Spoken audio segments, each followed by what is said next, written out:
Evangelho de Marcos, capítulo 3, de 31 a 35. Ouçamos a leitura da palavra de Deus. Nisto chegaram sua mãe e seus irmãos, e, tendo ficado do lado de fora, mandaram chamá-lo. Muita gente estava sentada ao redor dele e lhe disseram: Olha, tua mãe, teus irmãos e irmãs estão lá fora à tua procura. Então ele lhes respondeu, dizendo: Quem é minha mãe e meus irmãos? E correndo olhar pelos que estavam assentados ao redor, disse: Eis minha mãe e meus irmãos. Portanto, qualquer que fizer a vontade de Deus, esse é meu irmão, irmã e mãe. Oremos, queridos, pedindo a iluminação do Espírito Santo para a compreensão das palavras de Deus. Ó Deus, pedimos que Teu Espírito Santo nos conduza pela Escritura na compreensão daquilo que foi revelado aqui. Os princípios que se aplicam, Senhor, a nós hoje e de que maneira nós devemos nos relacionar contigo à luz desses ensinamentos. Nós oramos pelas famílias da igreja, oramos pelas famílias que estão passando por momentos difíceis, oramos pelas famílias que têm membros que não andam conforme a vontade do Senhor. Nós oramos por aqueles que sofrem como único crente numa família de pessoas que não creem no Senhor. Pedimos que essa palavra nessa manhã seja de conforto, edificação e orientação. Oramos pela Tua igreja, pelo crescimento do Teu povo e também pedimos pelas demais igrejas onde hoje pela manhã o culto público está sendo celebrado e o Teu nome está sendo exaltado. Oramos também por aqueles que nos seguem pela internet, para que onde estejam, Senhor, essa palavra possa abençoá-los. É o que pedimos em nome de Jesus. Amém. Queridos, família é um dos dons mais preciosos que Deus nos deu aqui nesse mundo. Deus nos fez em família, Ele, de um casal, fez toda a raça humana, portanto, a família é a base não só da sociedade, mas da própria igreja que Deus concebeu antes da fundação do mundo. Entretanto, é preciso que nós vejamos a família e os nossos laços familiares à luz do reino de Deus e dos valores espirituais. É possível que alguém coloque a sua família ou membros da sua família numa posição que não é aquela que lhe está destinada pela palavra de Deus. E às vezes o marido pode se tornar um ídolo, a esposa pode se tornar um ídolo, os filhos podem se tornar um ídolo, ou algum outro parente tomando um lugar que não lhe é devido. Na passagem que nós temos diante de nós, o Senhor Jesus nos ensina alguns pontos muito importantes a respeito da família terrena e da família espiritual, que são pontos preciosos para nós hoje. Se por um lado nós vemos hoje a desintegração da família na sociedade ocidental moderna, por outro lado é possível que os evangélicos, em reação, eles vão para o outro lado, enfatizando tanto o valor da família que percam de vista o que é que a Bíblia ensina sobre o que é a verdadeira família do cristão. Na mensagem anterior, em dezembro, nós vimos o confronto entre Jesus e os escribas e fariseus sobre a origem do poder de Jesus. Está aí na perícope anterior, no capítulo 3, de 20 até 30. A discussão surgiu porque os escribas e fariseus, inimigos de Jesus, precisavam dar uma explicação para o fato de que ele tinha poder para curar doentes e expelir demônios. Mas como é que um homem que quebrava o sábado, um homem que desafiava as instituições mosaicas e a lei dos escribas e fariseus, como é que esse homem tinha esse poder? Será que Deus abençoaria uma pessoa que não andava de acordo com a tradição religiosa que Moisés tinha dado aos judeus? Então, de onde vem o poder de Jesus? E os escribas e fariseus saíram com essa ideia. Ele está possuído por um demônio chamado Beelzebu, que era um deus adorado entre os fenícios, significa o rei das moscas, né? Ele está cheio de Beelzebu. É pelo poder do maioral dos demônios que ele está expelindo os outros demônios e fazendo esses milagres. Foi então quando Jesus disse para eles que, na verdade, ele estava fazendo aquelas coisas pelo Espírito de Deus. Porque ninguém pode entrar na casa do homem valente sem primeiro amarrá-lo. e só então é que vai saquear-lhe a casa. E que então Deus haveria de perdoar todos os pecados aos homens, menos aquele tipo de pecado que os fariseus estavam fazendo, que era atribuir ao diabo aquilo que era obra do Espírito Santo. Dizer que Jesus era possuído por um demônio. É essa blasfêmia contra o Espírito Santo que não há perdão para ela. Então, estava no meio dessa discussão quando Marcos nos diz que a família de Jesus chegou lá ao local. A discussão estava no fim, quando a família de Jesus chega no local. Nós lemos isso aí no verso, já lemos no verso 21, não é? Que quando os parentes de Jesus ouviram isso, ou seja, que ele, aonde ia, era cercado por uma numerosa multidão, a gente a ponto de que Jesus não podia, nem os seus discípulos, comer ou descansar, aquela confusão toda. Então a família de Jesus, diz aí o verso 21, saiu para prender Jesus, os próprios familiares, dizendo assim: ele está louco, está fora de si, fanatizou. Ele agora ele está fazendo coisas absurdas, não é? Nós temos que ir lá, nós temos que trazê-lo, ainda que à força, de volta para casa. A própria família de Jesus não estava entendendo aquele momento que ele estava passando, e ele estava no meio dessa polêmica quando então a sua família chega. Veja aqui o verso 31, que é o primeiro versículo da passagem que nós lemos. Marcos diz assim: nisso, ou seja, enquanto essa discussão com os fariseus estava acontecendo, chegaram sua mãe e seus irmãos. E eles vieram com o intuito de prender Jesus e levá-lo para casa. E quando disseram a Jesus: olha, a tua família está aí fora, estão te chamando, a reação de Jesus e a resposta de Jesus certamente deve ter chocado algumas pessoas, mas acabou se tornando a base de um dos ensinos mais preciosos para nós a respeito da nossa identidade e da nossa verdadeira família. E vamos então tentar entender o texto e as suas aplicações para nós hoje. Primeiro, como nós já dissemos, a família de Jesus resolveu vir buscá-lo, ainda que à força, e levá-lo para casa, né?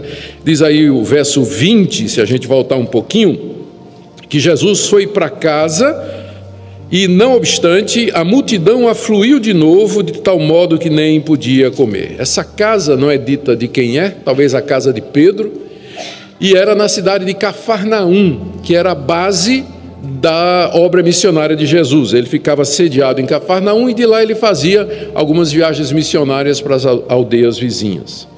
E foi nessa casa, então, que começou a polêmica com os fariseus. Tinha muita gente, diz aí o texto, que tinha gente, o verso 32, se vocês seguem, muita gente estava sentada ao redor de Jesus. Tinha gente fora, tinha gente dentro, era um verdadeiro evento na cidade de Cafarnaum.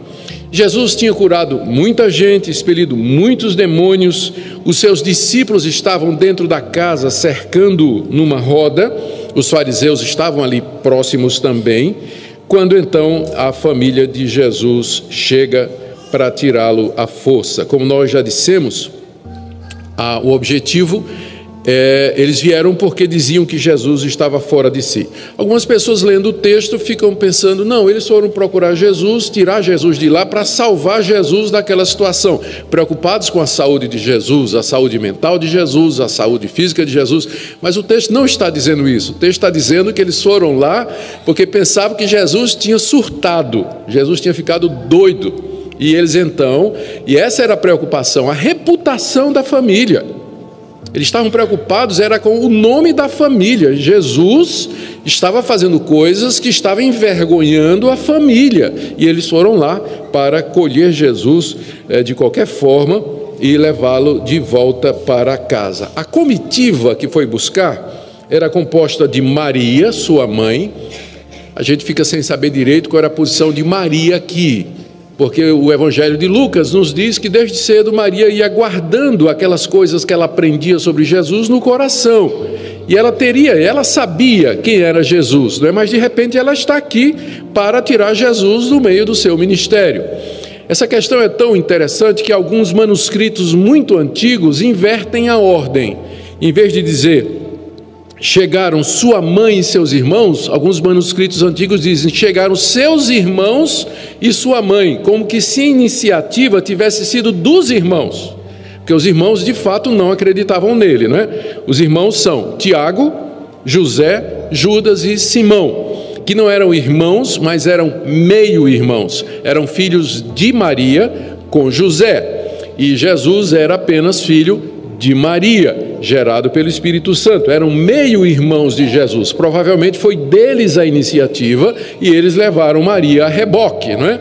Para que Maria participasse. Quem sabe pensando assim, se Jesus vira a mãe, né, de repente diz, né, mamãe está aqui, vem me buscar. Então ele abandonaria aquela confusão toda, aquela muvuca toda, não é? Ia para casa com mamãe para descansar. De qualquer forma, Maria estava lá, os 4 irmãos e as irmãs também, que nós não sabemos quantas são, mas que são mencionadas no texto também, que eram meio-irmãs. Como nós já dissemos, a intenção era salvar a reputação da família, proteger o nome do clã. Eles ainda não acreditavam que Jesus era o Filho de Deus.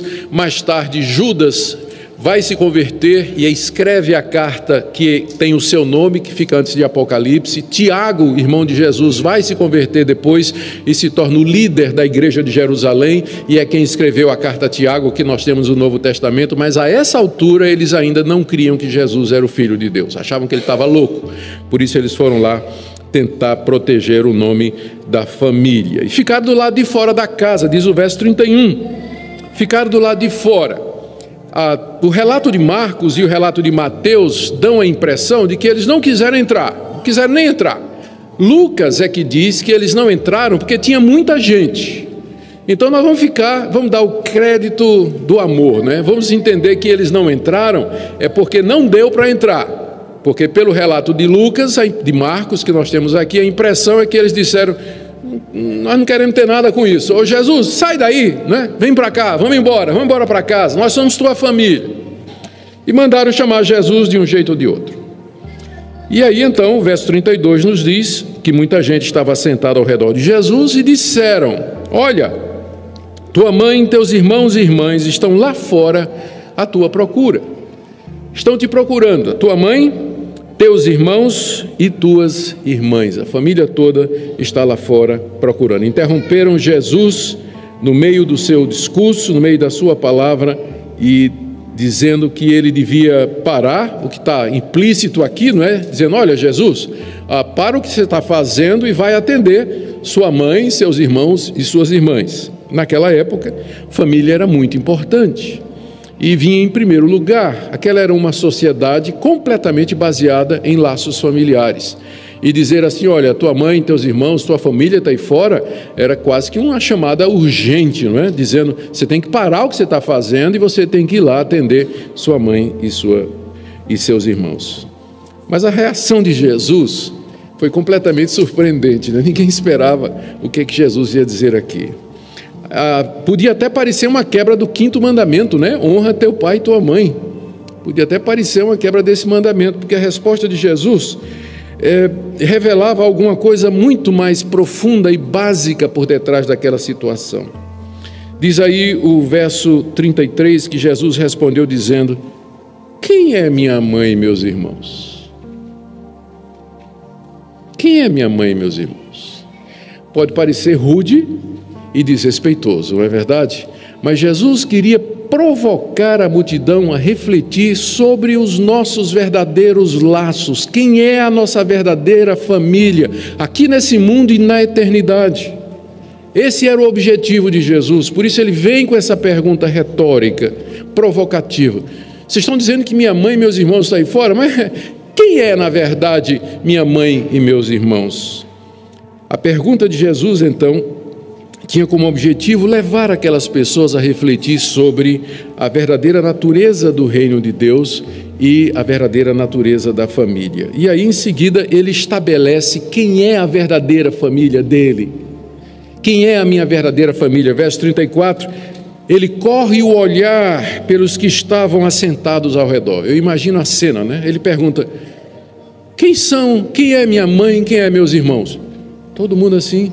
Aí Jesus olha, para todos que estão sentados e diz assim a resposta dele: eis aqui a minha mãe e meus irmãos e minhas irmãs.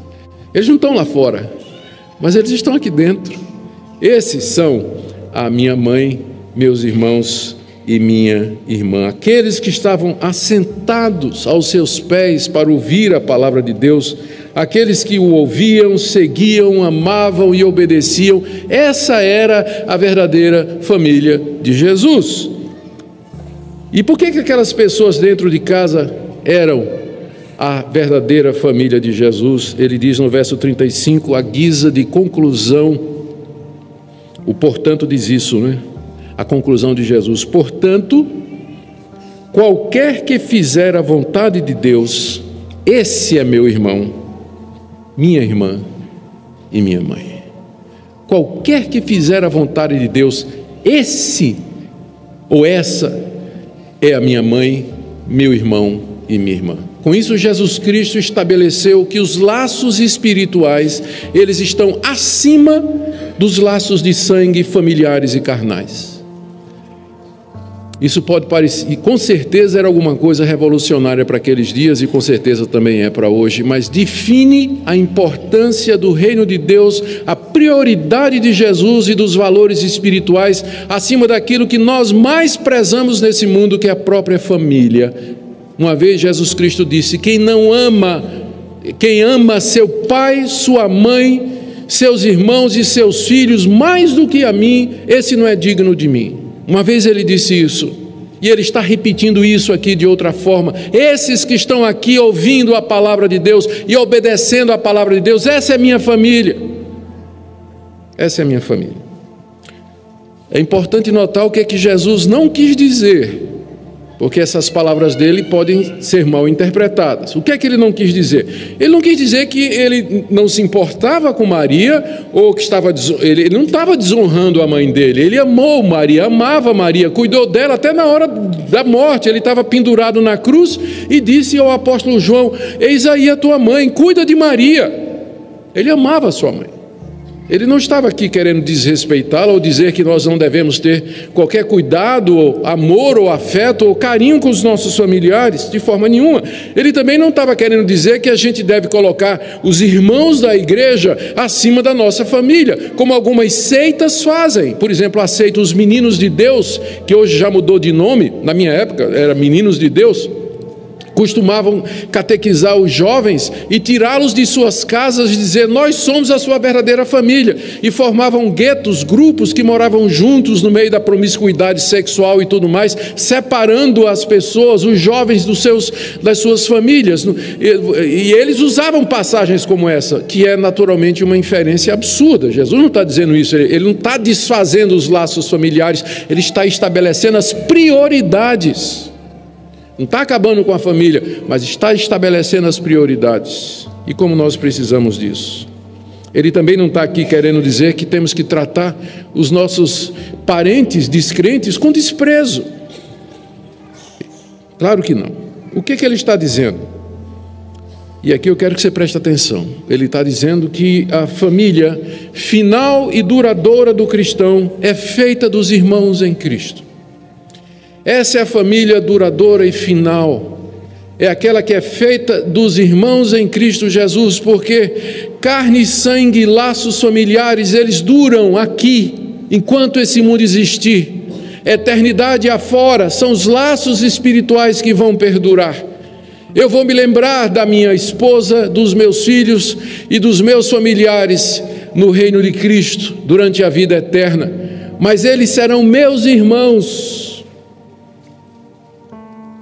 Eles serão os meus irmãos. E aqueles que não eram meus parentes aqui nesse mundo, no mundo vindouro, serão os meus irmãos e minhas irmãs. Então a família que permanece é a família da fé. Essa é a verdadeira família do cristão, sem detrimento da família de sangue aqui nesse mundo. É isso que Jesus quer dizer. Ele quis dizer que os relacionamentos e os laços espirituais, eles transcendem os nossos laços de casamento e de sangue aqui nesse mundo. E nós devemos lembrar disso. E que dessa perspectiva, vou só fazer um parênteses aqui, porque nós vivemos num país católico, Maria a mãe de Jesus, não estava acima dos demais discípulos. Não estava acima dos demais discípulos. Quem é minha mãe? Olha aqui a minha mãe. Jesus nunca deu a Maria uma posição privilegiada acima dos demais, como faz hoje a Igreja Católica, contra a palavra de Cristo e sem base bíblica nenhuma. Ele não deu a Maria uma posição privilegiada, mas a colocou no mesmo nível dos outros, inclusive dizendo que aqueles que estavam dentro, Maria estava fora, aqueles é que eram a verdadeira família dele. E que ele quis dizer então que os verdadeiros cristãos são aqueles que ouvem e praticam a vontade de Deus. Essa é a família de Jesus. Que lições práticas, queridos, nós podemos tirar disso tudo? Primeiro eu quero trazer uma palavra aqui para aqueles cristãos que estão aqui e que têm familiares descrentes, que não seguem a palavra de Deus. Pode ser que seu marido não seja crente, pode ser que sua esposa não seja crente, pode ser que você tenha um filho desviado, um filho que não seja crente, que não é nos caminhos de Deus. E eu sei que você sofre pensando: meu Deus, eu vou chegar no céu e não vou ver meu filho. Eu vou chegar no céu e não vou ver a minha esposa, que é descrente, não vou ver o meu marido, que é descrente, essa tia querida, minha avó, meu avô, meus pais que morreram. Como é que eu vou poder ser feliz num céu onde as pessoas que eu mais amo, a minha família, não está presente? A resposta está aqui, que na glória os laços espirituais são tão profundos e eternos que os laços familiares se dissolvem, eles recedem para o pano de fundo, eles perdem a sua relevância. A minha família vai estar lá, a família espiritual. Por isso você vai estar na glória, no reino de Cristo. Vai lembrar que um dia você esteve aqui nesse mundo, que você teve um filho que não andou nos caminhos de Deus, mas a ausência dele no céu não vai diminuir um milímetro, ou um grão, ou uma gota da sua felicidade e gozo eternos, porque lá está a sua verdadeira família, lá está o seu verdadeiro povo. Console-se com isso, que Deus nos deu uma família. Você que vive sozinho como crente, numa família que não compreende, que não entende, onde você é hostilizado, você não está só, você tem uma família composta de milhões e milhões de pessoas espalhadas pelo mundo, que são seus verdadeiros irmãos e irmãs em Cristo Jesus. Segundo uma palavra aqui para aqueles cristãos que estão num dilema, por saber que um de seus familiares que se diz crente está vivendo em pecado. Essa é uma situação muito difícil, porque o sangue fala muito alto. Você sabe que um membro da sua família, talvez a sua esposa, talvez o seu marido, talvez o seu filho, não está andando nos caminhos de Deus, embora se professe crente. A família toda se diz crente, mas você sabe que tem um membro da família que está fazendo alguma coisa errada. O sangue fala mais alto. A gente tende a proteger, tende a não tratar da forma correta, quando às vezes a forma correta era chegar e denunciar mesmo, e dizer, como há pouco tempo eu estava conversando com um pastor agora em São Paulo, quando estive lá, e ele me disse que aliás, um pastor não, ele quase era pastor, mas um presbítero de uma igreja presbiteriana, tinha 4 filhas, e de repente ele descobriu que uma das filhas que trabalhava numa missão, era missionária, tinha engravidado de um rapaz, e estava grávida de um rapaz que não era o seu marido, e ela estava querendo levar aquilo escondido e tudo mais. O casal sofreu muito, chamou a filha e disse: nós vamos dar oportunidade para você ir lá na missão e você dizer a verdade. A filha não foi, então eles foram à missão e disseram: a nossa filha não tem condição de continuar nesse trabalho que ela está falando, porque ela está vivendo em promiscuidade com uma outra pessoa. Precisa entender isso aqui para poder tomar atitudes como essa, na verdade, porque qual seria a vontade nossa? Proteger, esconder. Mas quem é meu irmão? Quem é minha mãe? Quem são meus irmãos? Por isso que a pergunta de Jesus é tão relevante, senão nós vamos ser como Ananias e Safira, aquela mulher que resolveu acompanhar um marido no plano sórdido de enganar o Espírito Santo. porque eu tenho que amar a Jesus mais do que ao meu marido, mais do que a minha esposa, mais do que meus filhos. É por isso que às vezes na igreja as coisas não se resolvem, que a gente protege familiar, a gente se inclina, a gente perde o senso de justiça e de verdade por conta de laços de sangue, peso de família. E não devia ser assim, não devia. Mas nós devemos julgar segundo a reta justiça. O reino de Deus está acima de qualquer laço familiar que porventura eu tenha. É isso que a palavra de Deus aqui nos diz. E aproveito também para dar uma palavrinha aos jovens, eu estou vendo muitos aqui, que querem casar. Então, aqui eu quero trazer mais um argumento para dizer para você: se você quer casar, escolha uma mulher crente, ou um rapaz crente. Isso não vai garantir que você não vai ter problemas, mas que pelo menos vai ser menos difícil resolver, ou a convivência vai ser mais tranquila. Não é porque vai ser seu parente duas vezes, não é? Vai ser sua esposa e vai ser sua irmã em Cristo. Então esse duplo laço talvez ajude a resolver os problemas. Então, na hora de casar, pensa nisso, a tua verdadeira família. E por último, aos que estão aqui e ainda não são cristãos, olha o que Jesus Cristo disse: qualquer que fizer a vontade de Deus, esse vai fazer parte da família de Deus. Cristo nos convida a fazer parte da família dele. E para fazermos parte da família dele, nós temos que ser como aqueles que estavam de dentro da casa, sentados aos seus pés, ouvindo a palavra de Deus e dispostos a praticar e ouvir.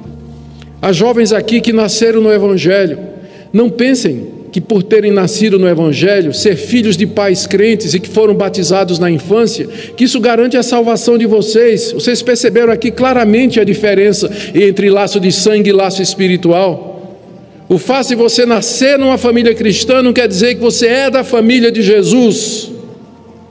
Você tem que se converter, se arrepender dos seus pecados, confessar a Jesus Cristo, fazer sua profissão de fé, para que você se torne de fato parte da família dele.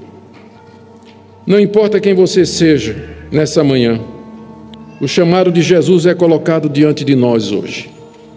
Quem quer ser meu parente? Quem quer ser meu irmão e minha mãe? Venha, sente aqui ao meu redor, ouça a minha palavra e obedeça à vontade de Deus. O Senhor nos chama nessa manhã, que quem tem ouvidos para ouvir, ouça. Oremos. Senhor, eu não quero outra coisa na vida a não ser fazer parte da tua família. Tu és o meu irmão mais velho. Te dou graças pelo privilégio de te poder chamar assim. Te dou graças porque sei que na eternidade terei milhares e milhares de irmãos e irmãs, pais espirituais, mães espirituais que cuidaram de mim, que me orientaram. Enquanto aqui nesse mundo me dá sabedoria para cuidar da minha família, mas nunca colocá-la em primeiro lugar, acima de ti e dos valores do reino. Ajuda-me a ser justo no julgar, nunca me inclinar pelo sangue, mas pela reta justiça. Abençoe essa igreja, para que as suas famílias se rejam por esse princípio. Eis aqui a minha mãe, meus irmãos e minhas irmãs. Em nome de Jesus. Amém.